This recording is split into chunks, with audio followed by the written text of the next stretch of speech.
Alright, this next example of lick number 3 comes at 22 seconds in on the song I've Been Mistreated. So right in the beginning, key of D, 10th fret, Jimmy plays.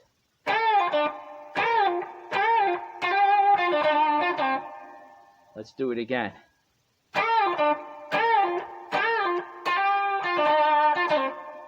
Alright, so what is that?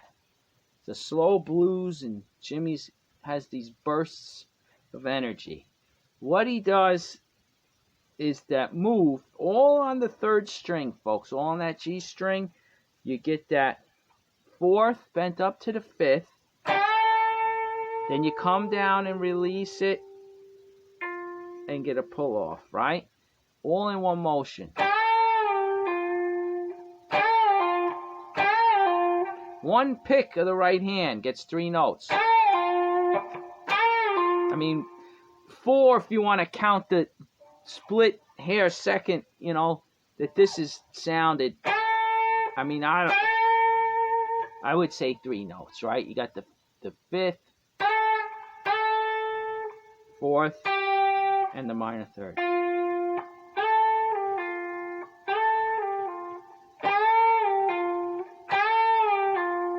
Now, the first time he plays it, he does barely sound the root.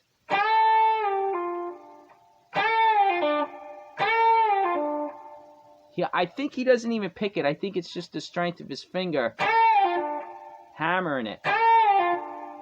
See that? I can hit it.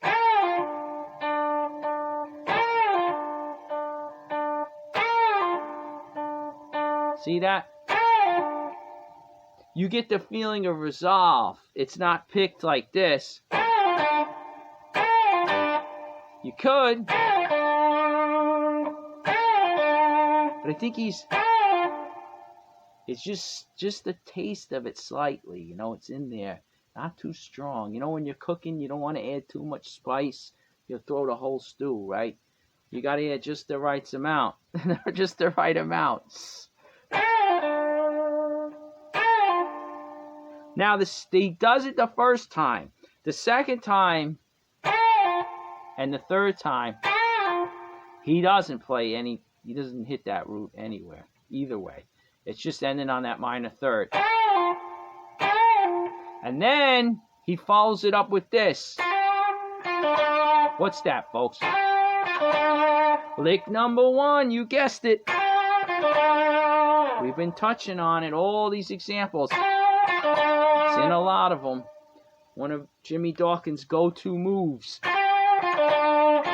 And then he ends it with that. What's that one? Well, the lick number 1, if this is your first video that you just happen to stumble on, lick number 1 is minor 3rd, hammer into the 4th, minor 3rd, root, root. And then he plays minor 3rd, root, pull off to the flat 7.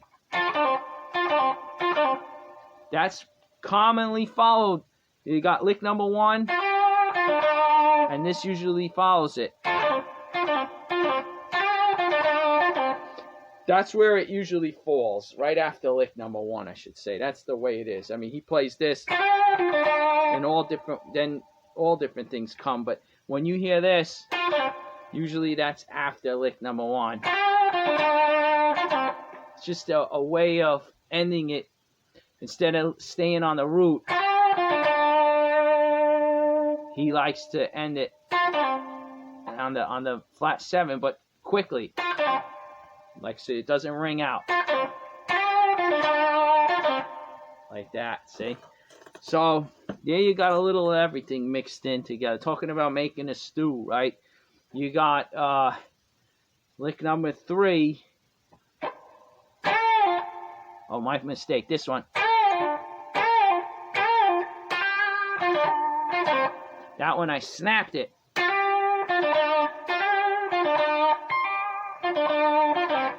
All different ways of doing it, right? You snap it. You put your skin in your thumb and you get one of those fingers back there. I'm holding the pick, so you could take your middle finger, right? As long as the skin of the thumb stays down there, you could find a spot when you do snap it. There. You can move it around till you find a nice, you get to know where those harmonics, pinch harmonics, come out.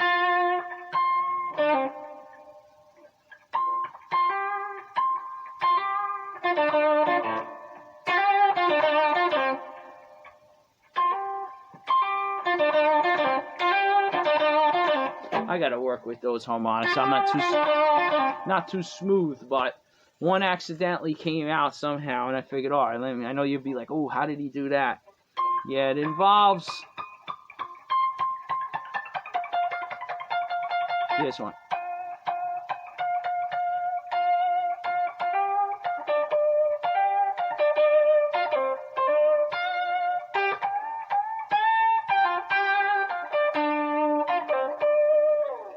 And you're kind of clicking it. You're really plucking it. Now, in the other video when I said popping the strings, right? You want the meat part?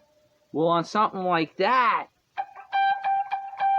you want the nail. You want the hard.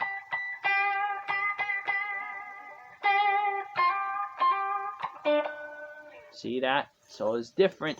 You're going for different sounds. You're using different tools, right? I think it was Billy Gibbons in ZZ Top. He used to have not a pick, but he used a peso, which was metal, and he was a master at that. He would get those things out real nice with that metal pick, and I don't know how he was doing it, but he had the magic, Major Mojo there.